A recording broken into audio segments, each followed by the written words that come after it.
はい、こんばんは、村岡正則です。今日は干潟に来ております。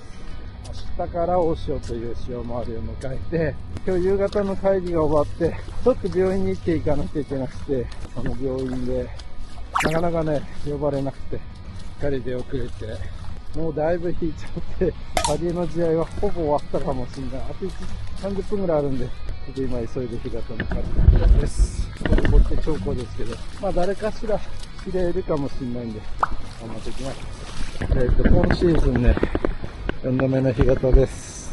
もう全然引いちゃってんじゃん。終わっちゃったかな。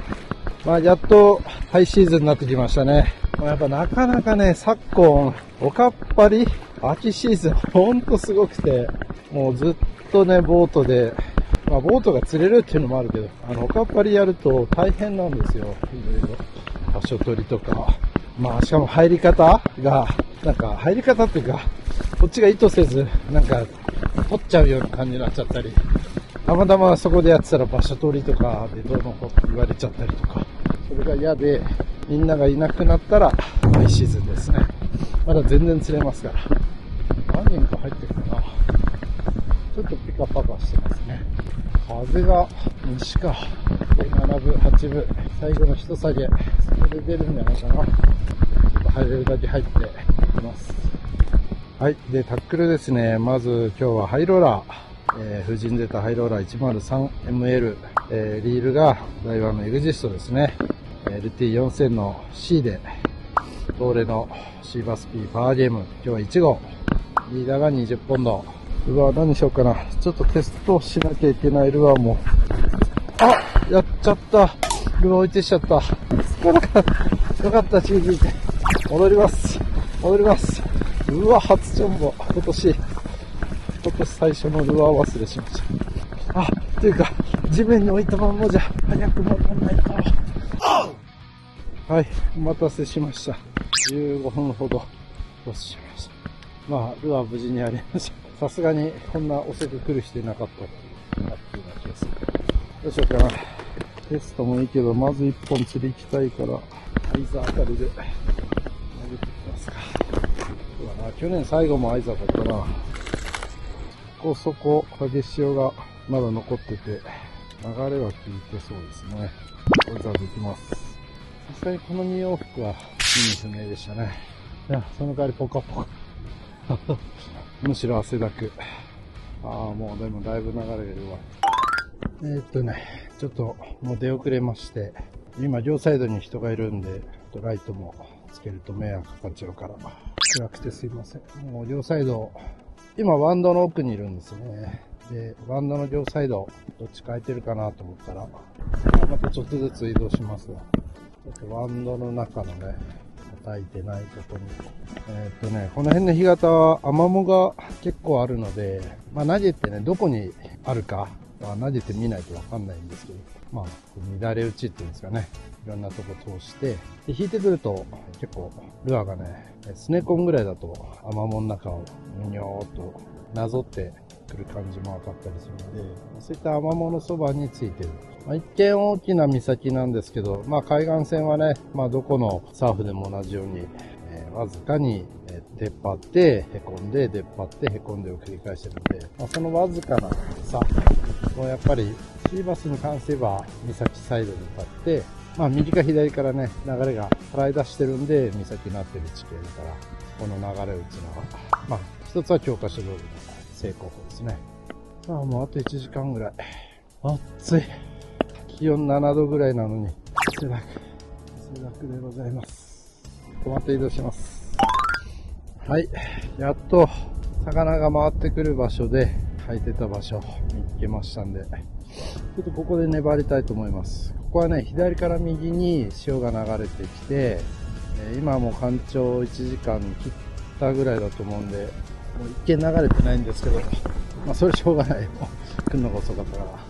で、ここはね、この辺界隈では地形変化が激しいところですね。10メーターで1メーターぐらい地形が変わったりするとこでもあるので、それちょっとボコボコしてますから、まあ、それだけのね、流れが走るんですよね。その地形から見ると、上げが走るんですけど、まあちょっとここの上げ潮はすごい危ないので、その時間にはここを去りますけど、サジ残りと、上げっぱなってももう干潮時刻過ぎて、最初ね、なんとなく水が満ちてて、そこまでですかね。今日単独長考で今周り誰もいないので、干潟のね、こういうシニアのウェディング、一人で遭難したら本当に、命取りになりますんで、単独長考は極力避けてください。で、よっぽどベテランの人とかね、分かってる人は自分の判断でできると思うんですけど、これからやってみようかなって人は絶対単独ダメ。それから周りに誰もいないとこ行かない。一見行けそうでも、それはね、罠ですから、その後すごい潮が速いとこだからみんないないとかね、いないには理由があるんで、楽しいが全てですけど、楽しくない展開になりやすいので、それで楽しんでください。はい、頑張って150入ります。ちょっと強め、大きめ強めで、広い干潟でね、存在感を出していきます。左誰もいない、右が2、3、4、5人ですね。ちょっとベイト系がないですね。はい。ちょっと場所変えます。だいぶ干上がって。ここはちょっと水の動きがいいんで、しましょう。ドーン。いいですね、赤っぱりも。みんなでワイワイやるのもね、大好きですけど、一人でやるのもいいし、またなんか YouTube やり始めて3年前、2年前からかな、この自撮りは。こうやってね、ブツブツ喋りながらやるのも。で、これで面白いんですよね。なんか頭の整理になったりするし、こんな話でも喜んでくれる人がいるんで、それで面白いです。では、変えます。ちょっと今回カメラ変えたんですよ。GoPro から DJI 社のオスモアクション4にしたんですよね。これぐらいの向かい風、5メーターぐらいかな、風速。結構ボーボー言ってるから、どっちがいいんだろうな。バッテリー交換がめちゃくちゃ楽で、GoPro はなんか全部外すぐらいの勢いで外さないとバッテリーにたどり着けないんですけど、オスモアクション4は首掛けとかを外さないで、いきなりバッテリーにアクセスできるんですよね。外蓋外してね。で、バッテリーの持ちも同じ条件で同時に満充電からスタートすると、GoPro の白バッテリーよりもいいですね。こんな情報いいか。はい、じゃあ、ちょっとテスト。これはね、ブレンの 165F チャロっていう、165で、せっかくこの飛距離で飛ばしたんだけど、ボトム吸っちゃうようなこういう干潟ですね。そういった干潟で使いたいっていうニーズを受けて、それそう、ここドンピシャじゃないか。リップが若干立ってるものですね。飛距離がエグいからな。落ちたところがわかりません。ベイトを戻して、やっと稲子が一匹飛びましたね。今日最初のベイト。いろいろいると思うんですけど、ここはね、明日ぐらいからが本ちゃんだと思うんだけど、今日も引くんで、なんとかね、魚出したいですね。はい、続いてルアー買います。エグイド90です。いよいよ2024年発売ですね。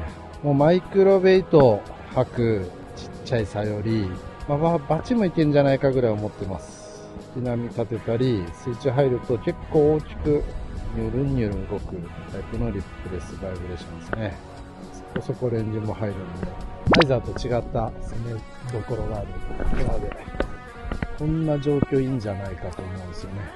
エビとかカニとか、そういうのにもね、合うし、2アクション。このエグイド 90F は、リュウゴがね、一通り基礎設計やって、で、一応、マイクロベイトのいろんな状況で釣れるってとこを目指すんですが、もう絶対に取りたいよねっていうのは、春先のまだ2センチぐらいの吐くパターンで、スズキとかクロダイがボイルしてる。あれで食わせられるルアーっていうのはマストって思ってたんですよね。俺と小峰青くんで、最初別々テストして、で一緒にテストしたのも何回か、動画にもなってますね、一度。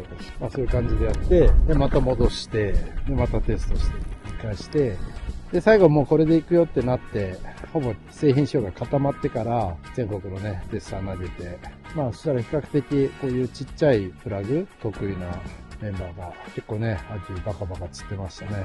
だから、周年通して活躍できるし、ぜひね、春、わさび究極なんですよ。なかなか食わないなって時のね。だけど、その一つ前にぜひ使ってほしいのは、いろんな魚が釣れるし、いろんなパターンで強いです。そう。楽しみですね。虎の子、まだね、製品版、自分も2本しかないんで、なくせません。これで発売まで頑張らんと。ちょっと人いなさすぎ。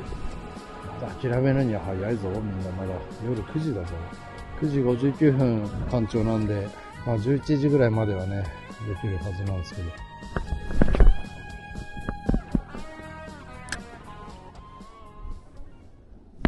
あ、すくった。入れました。グリードでしたね。ちょっとレンジ入れてたんだけど、水面を、もうこんだけね、浅いんで、水面ちょっと引いたらどうかな。60ちょっとですよね。全然引かね。もうアフターかな。明日産卵だと思うんだけど、もう前の潮で終わらした組ですかね。痩せてんな。ここで走んないもんな。まあ、一つ釣れると。しかも新場所で嬉しい。やっぱ、今の深み絶対いると思って頑張ってた甲斐がありました。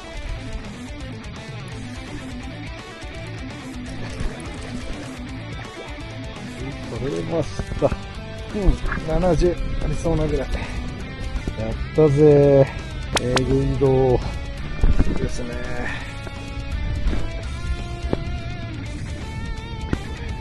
痩せてますね、お腹ぺったんこ。お、チャリさん。もしもーし。もしもし。切れてたかな？いや、もしもし。切れてないよ。俺、電波5本だぜ。バリ5。あれこれね。林です、お疲れ様。はいはい、どうもお疲れ様。どうです？今1本かけたところ。かけてたの？すいません。もう取って、岸に向かって歩いてたとこ。そういうこと？了解了解。もう上がり？いや、まだ、干潮までやろうかな。もう干潮だね。ちょっとまだ全然遠くにいるんだけど、どの辺でやってました？俺のライト見えない？今、サーチライト的にしてみるよ。どれだ？つけて。つけた。遠いな。行ってみる。一人？一人。来てたの。はいはい。めちゃくちゃ遠くにいましたね。いやー、ここ間違いないわ。よし。さて、ささっと写真撮って出しておりましょう。65センチぐらいですかね。70あるって言ったけど。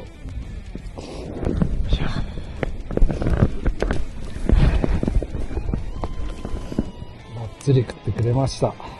もう、水面をもこもこ引いてたら食いましたね。何食ってんだろうな。痩せたいつきっていうか、アフターですかね。回復中のね。流れないんで、もう、ただ、まっすぐ、もこもこ。よいしょ。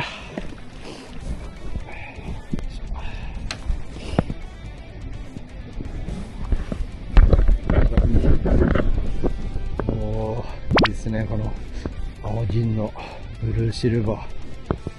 これ、アマモ、林を。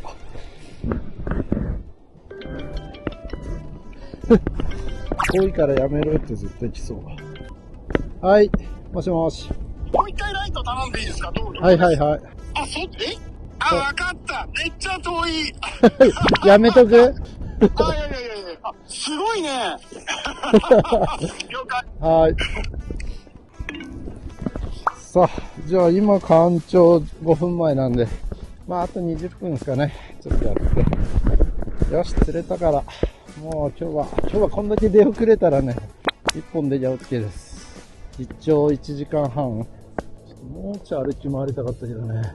結構YouTube とか撮ってなかったら、自分は1本か2本釣ったら、本当はずっと釣りたいっていう思いもあったりするんだけど、意外とここであえて後半は捨てて、めちゃくちゃ歩き回って、引いた時しか歩けない場所がね、山ほどありますんで、大回りして帰ったりして、でその時の杭の位置だったり、沈んでる根だったり、背だったり見つけて、次来た時にそれをね、高い潮位から打っていくっていうのは、う確実に魚引っ張り出すんですよね。だから、地合を全部釣りにしちゃってると、それ以上の場所がもしかしたらあるかもしれないんで、今日もね、まあちょっと今釣れた理由は定かではなくて、かなり地形変化が乏しいけど、渡れんじゃないかぐらい浅かったんで、ずんずん行ったらぎゅーっと深くなったんで、ずーっと下がって、そこがちょうど半分ぐらいですかね。その先、2、30メーター先まで投げて、そのぎゅーっと深くなる駆け上がりを通して、15本ぐらいですかね、打ってたら出ましたね。自分で足で見てた、初めて見てた、その地形変化の魚なんで、嬉しいですよね。で、グイドは同じリップレスシャローランナーとして、アイザーっていうね、ルアー先に出させてもらって、で、続いて、似てる感じでエグイドが出るんですけど、こっちの方がですね、なんていうか、非常にこうセンシティブ。だから、水受ければ大きく動くし、潜ろうとするし、っていうルアーなんですね。で、浮力も強い、でも水受ければ潜るっていう。だから、リップ付きのフローティングミノーとしてはより動くタイプなんですよね。アイザーは流したりして、弱った、ナチュラルなアクション。で、エグイドはブリブリもできるし、でもこう、一回止めると水面にほぼ水平に浮きますんで、そこから引くとこうやって引き波出してるんですよね。多分今。でその状態から、ツンツンってこう、トントントンって、ティップをね、ちょんちょんちょんって10センチぐらいラインを張ってあげると、にゃにゃにゃって引き波を出すんですよ。それで吐くとか、稲子ぐらいまでの上ずってるやつだったら、それがすごい食わせメソッドになったりします。よりロッド立てて、しっかり引き波が、ちょっと今風で波気あるんで引き波わかんないですけど、バチのシーズンなんかはそうやって引き波しっかりアピールすると、多分バチルアーにもしかしたらいい勝負できんじゃないかと。専用ルアーじゃないですからね、さすがに勝てないとこもあるかもしれないけど、でも結構面白いことになるだろうなと思ってます。動きが大きいので、その動きのヌルヌル感が演じれて、ブリンブリンさせながら、ちょっと緩めて、上にこう、ふわーって浮かせたり、いろいろな仕掛けるルアーですね。僕も、青くんも、アングラーとしてはすごい、こう、ロッドとか、リールワークで仕掛けに行くタイプのアングラーなので、その辺をね、存分に反応性高めたルアーにしました。だから、流れの中をゆっくりね、巻いて、何もしないでも連れてくる間と、そういった場所でも、仕掛けに行けるっていうのかな。仕掛けに行ける安心感。例えば、ゴロタの際で、イナッコとかハクがいて、ライズしてる時なんて、仕掛けなかったら釣れないってぐらい、仕掛ける方が圧倒的に強いんですよね。そういうためのルアーだったんで、なかなか食わないな。渋い時にぜひ、使ってもらいたい。多分、2024年の早い段階で発売しますんで。よし、じゃあ、今日は終わりにしたくない。どうしようか。こっちがダメだとな。あっちは1時間後だし。明日も来るから帰ろう。帰ります。65センチぐらい。1本でした。イグイドでした。ご視聴ありがとうございました。またね、楽しかった。